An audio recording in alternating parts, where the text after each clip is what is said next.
The year is 1861. Tensions between North and South have reached a breaking point.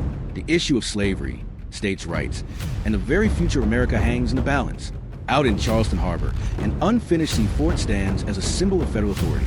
Surrounded by hostile Confederate forces, its defenders wait nervously, supplies dwindling as the world watches. Then, in the pre-dawn hours of April 12th, the silence breaks.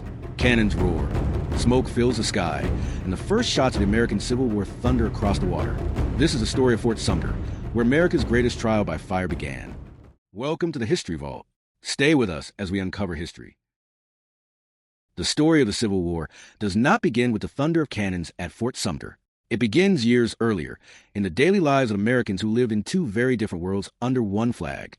On one side stood the North, with its growing cities, factories, railroads, and a belief in progress through industry and wage labor. On the other stood the South, a land of sprawling plantations, cotton fields, and a system built on slavery. This divide was more than just a difference in lifestyle. It was a collision of two ways of life that could not stand together forever. By 1861, the strain between them had stretched so tight that it only needed one spark to break the Union apart. Slavery lay at the heart of this struggle. In the South, it was not only an economic system but also a social order, defended fiercely by those who believed their entire future depended on it.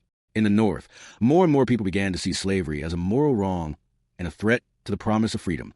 While not everyone in the North was an abolitionist, the growing resistance against the spread of slavery into new territories made Southerners fear that the tide was turning against them. Each debate in Congress, each new law, and each compromise only pushed the two regions further apart.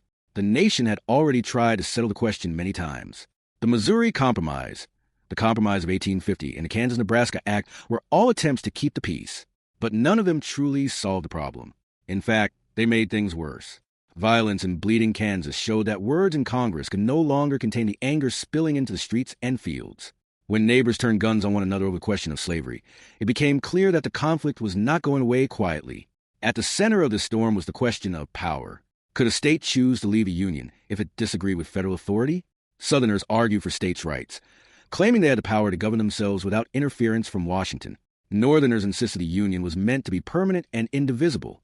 Behind these arguments stood the deeper truth: whether the United States would remain a country where human bondage exists, or whether it would move toward freedom for all.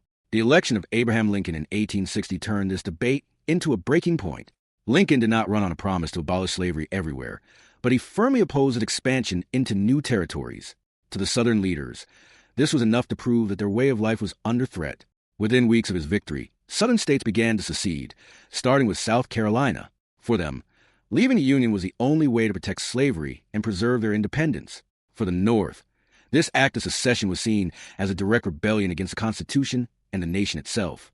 The country found itself divided not just on paper, but in spirit. Families were split. Churches broke apart along regional lines. Newspapers carried fiery words accusing the other side of betrayal. In taverns, on street corners, and in homes, ordinary people argued over whether America could survive as one nation, or whether it was doomed to break into two. The Union flag that once represented unity now flew over a country where unity had become an illusion. Tension thickened as the new Confederate government took shape in the South, claiming the right to govern itself. They seized federal forts, arsenals, and courthouses across their territory. Only a handful of Union outposts remained under Washington's control, and Fort Sumter was one of the most important. For the Confederates, allowing the fort to remain under Union control meant tolerating federal power inside their new nation. For Lincoln, surrendering the fort would mean recognizing the Confederacy as a legitimate government. Neither side was willing to give in. The choice that hung in the balance was more than military. It was about identity. Was the United States a single, unbreakable union, or a loose collection of states that could come and go at will? Could a government built on liberty endure if millions of people were held in bondage? These questions hovered over every speech, every negotiation, and every decision made in those tense months. By early 1861, compromise was no longer possible.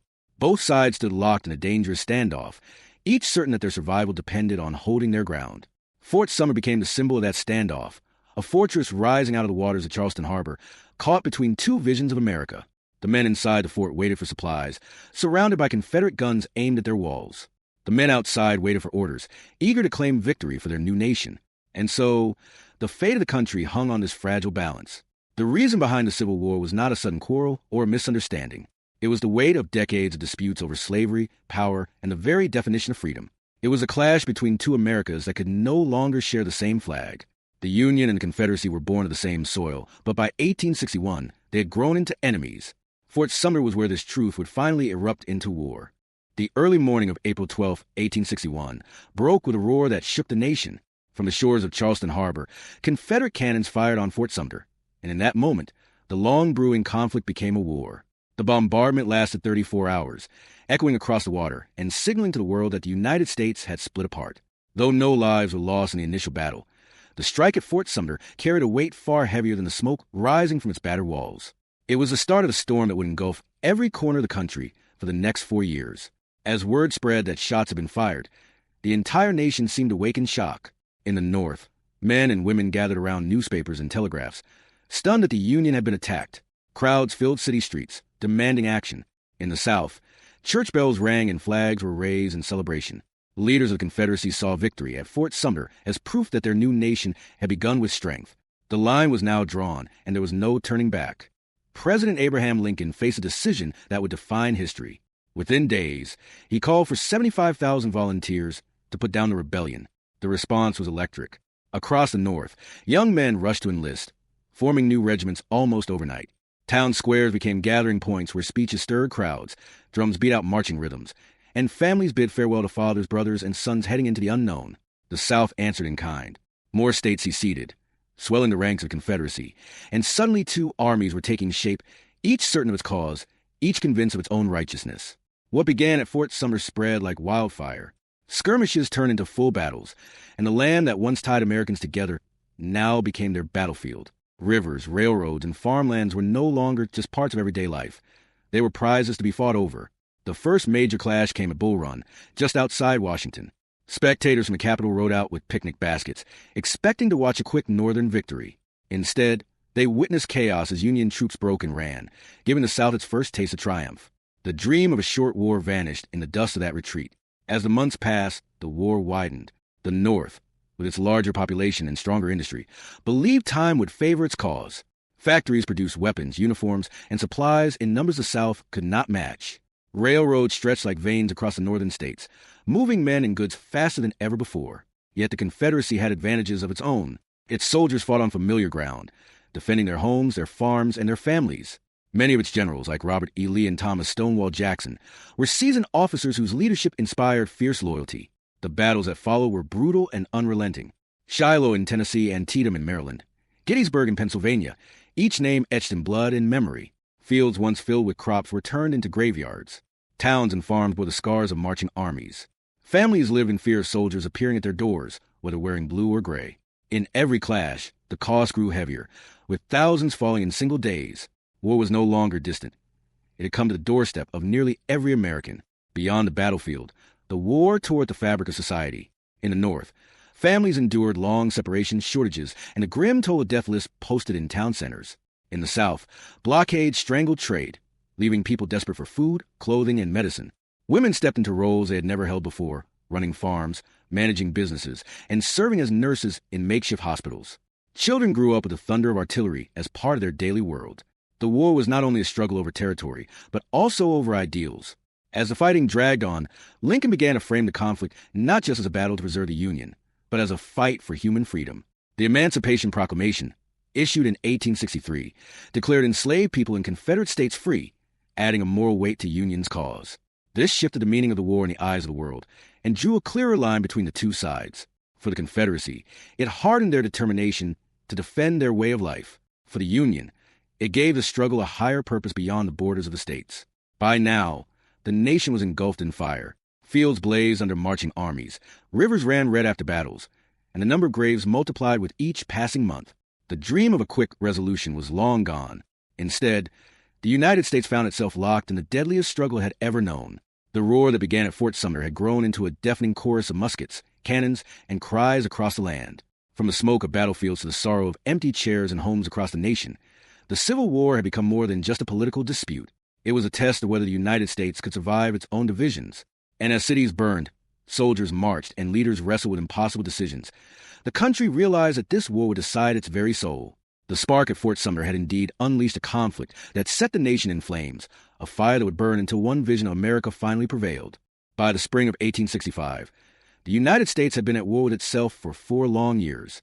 The once confident soldiers who had marched off to fight were now weary, scarred, and burdened with loss. The land itself bore the wounds of conflict. Towns in ruins, railroads torn apart, farms left in ashes. Yet amid this destruction, there were signs that the end was near. The Union, after years of struggle, had gained the upper hand, and the Confederacy, though still fighting fiercely, was slowly being pressed into a corner. The leadership of the Union had grown sharper as the war dragged on. At its head stood President Abraham Lincoln, who carried the weight of the conflict on his shoulders with quiet determination. His speeches, calm yet firm, gave people hope even when battles brought despair. He had transformed the cause of the war from simply preserving the Union to a higher purpose, ending slavery and redefining freedom itself. This vision gave new meaning to the sacrifices being made and inspired many to keep pushing forward despite the immense cost. On the battlefield, leadership also played a decisive role. General Ulysses S. Grant emerged as a steady hand that the Union desperately needed. He did not seek glory or headlines. Instead, he focused on one clear goal: defeating Confederate armies and bringing the war to a close. His strategy was relentless. Unlike earlier Union generals who hesitated after victories, Grant pressed forward, understanding that every delay gave the South another chance to regroup. His partnership with Lincoln was marked by trust, and together they formed a united front that kept the Union cause alive.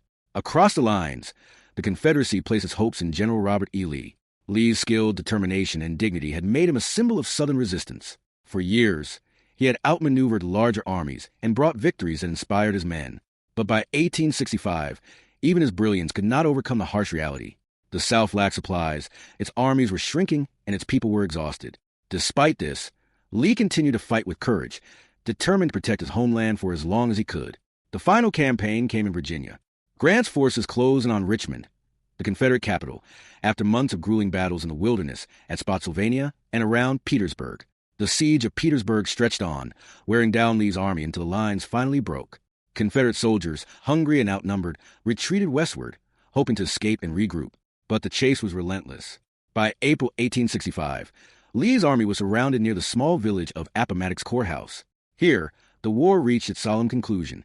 On April 9th, Lee met Grant in the parlor of a modest brick house. The two men, so different in style yet bound by history, faced one another with respect. Grant offered generous terms.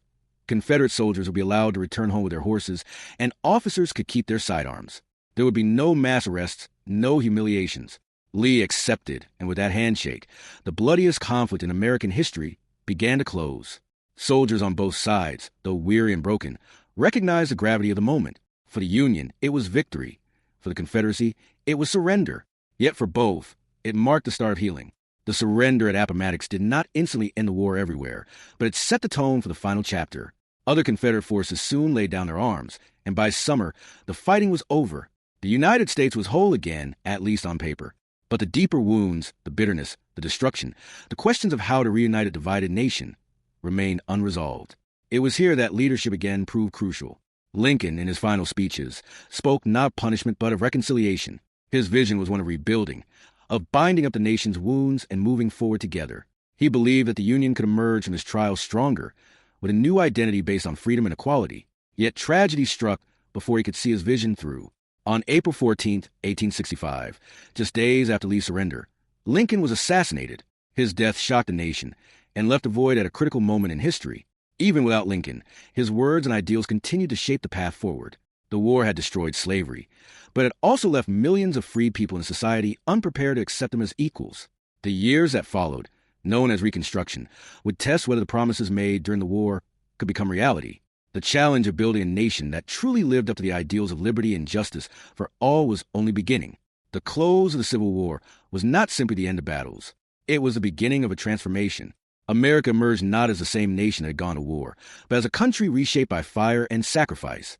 Its new identity was forged in the idea that freedom could not be divided, and that unity must be stronger than division. The leadership of men like Lincoln, Grant, and even Lee, each in their own way, helped bring the war to a close and set the stage for what came after. As the guns fell silent and the soldiers returned home, the United States faced a long road ahead. The scars of war were deep, but the nation had survived. Fort Sumter, where it had all begun, now stood as a symbol of endurance. Its battered walls a reminder of both the cost of conflict and the strength of unity. In the end, the Civil War was not only about who won on the battlefield. It was about what kind of country would rise from the ashes. The answer, though still unfolding, began with the resolution of 1865, a nation battered but unbroken, ready to begin again, We hope you enjoyed this story from the History Vault. Don't forget to subscribe and hit the bell icon so you never miss the next chapter of history.